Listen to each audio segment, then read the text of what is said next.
your class, but you're not going to learn most of what you need to know from the instruction manual that comes with this camera. Go to the Canon USA website and download the instruction manual for the Canon 10D. It's still around, even though they don't make the camera anymore. You can still download the manual. The manual will tell. I want you to read the manual the instant you get this video.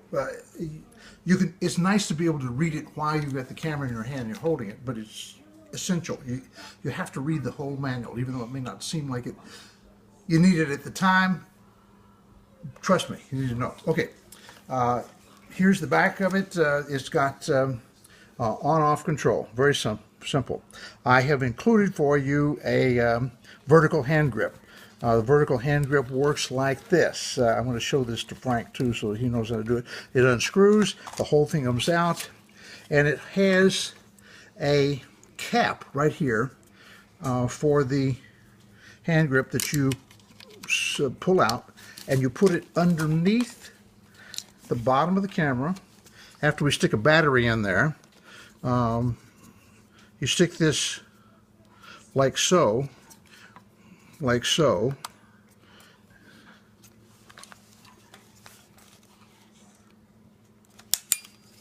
and then it closes like so. That's with the battery in there. Now the battery, the hand grip comes with 2 batteries, and that's the reason why I'll show it to you first like this.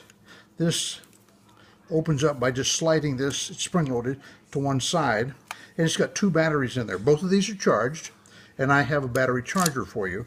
If you want to use it without the vertical hand grip, which makes it a little lighter camera, then you can put it in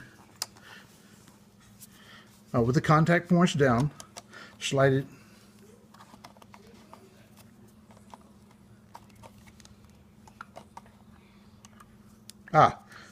sorry, other way around. Slide it in like that, close the cap, and now the sunshade off.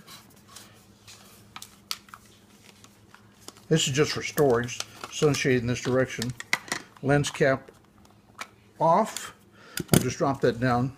And I have on here for you a 72mm polarizer for this particular lens, which is the 28-135. It's a real standard lens. This was, at the time, this was the #1 lens for the Canon camera. It's a very good lens. The lens shade goes on with the numbers on the right side, goes on, and then you just turn it till it gets to the top.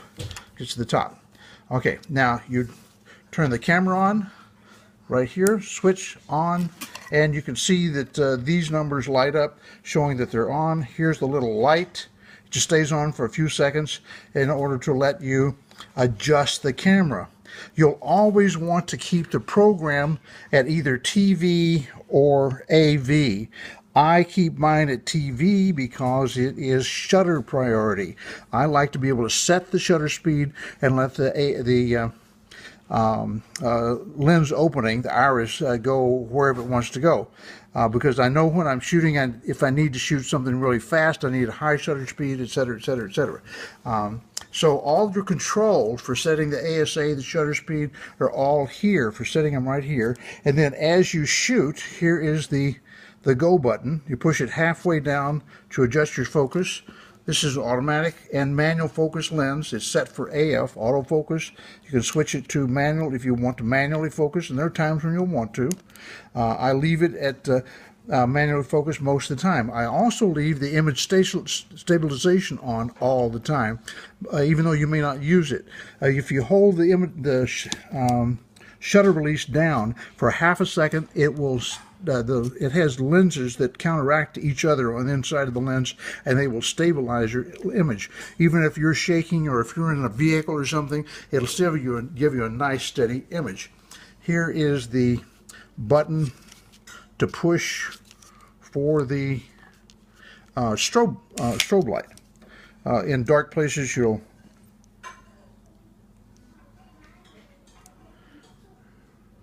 I need to have it set for 200th, I guess. There you go. So now see, it's got a built-in strobe. This is not doesn't get you a great distance, but it's pretty good.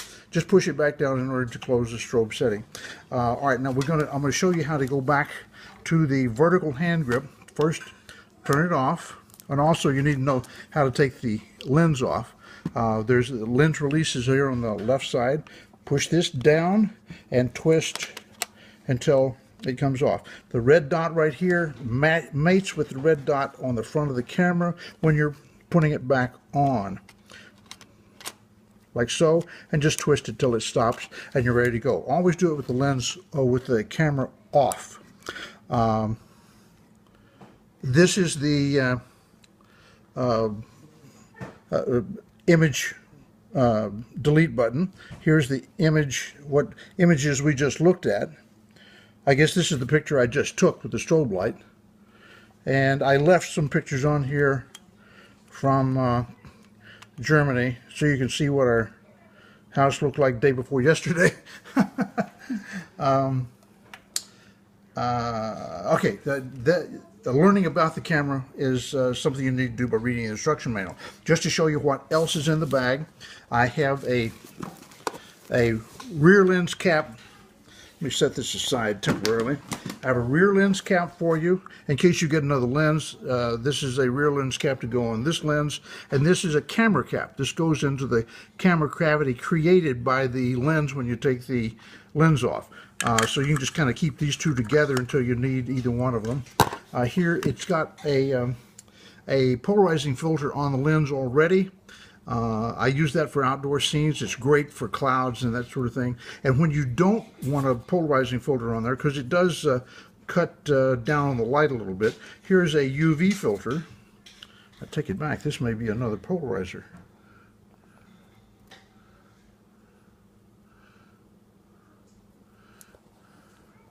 Well, whatever it is, I have lots of these, so if this just turns out to be another Yep, that's what it is. Forget it. I'm going to take this back with me. A UV filter. I meant to give you a UV filter, which is a good idea.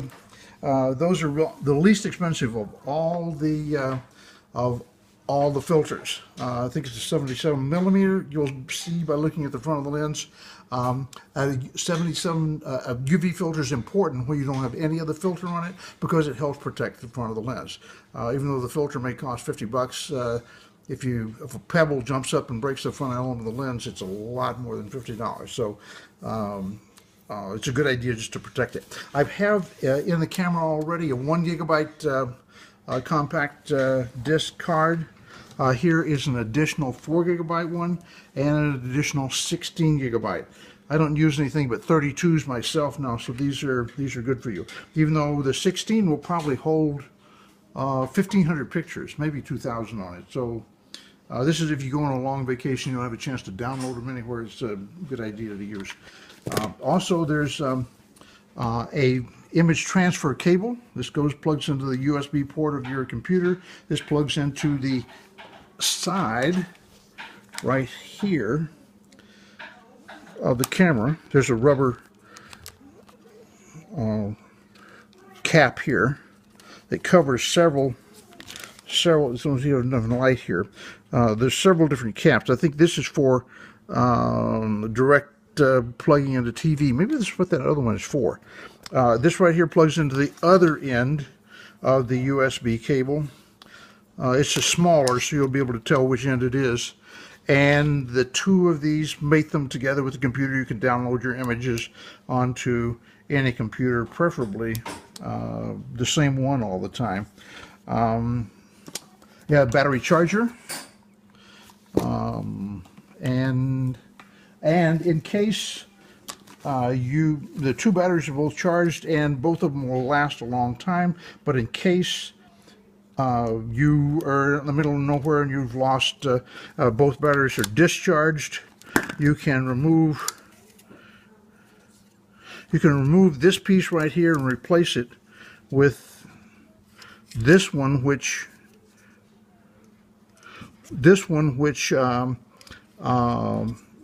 takes AA's. You can put 4 AA's in and take the place of the two lithium batteries that come with it. That's it. Oh, I think so. Did I cover everything? Is there anything left in the... I got the battery charger. I think I got everything. So, oh, and the case is also built for lots of extra accessories, lens tissue, But it's a backpack, so you can take other stuff, and it's even got a compartment for a laptop computer. So this is a really good case made by Cameron, I think, and by Tamron. I would have brought a smaller one for you, but I had to bring my camera too, so I've taken it out, and you're welcome to use this as long as you want to as well. It's a little cumbersome, but it's a really great case. Everything's really padded. You could ship this on an airline. It's that good. Although I would never ship my camera on an airline, I always hand carry them. Okay, well, enjoy and good health, and Merry Christmas. Bye.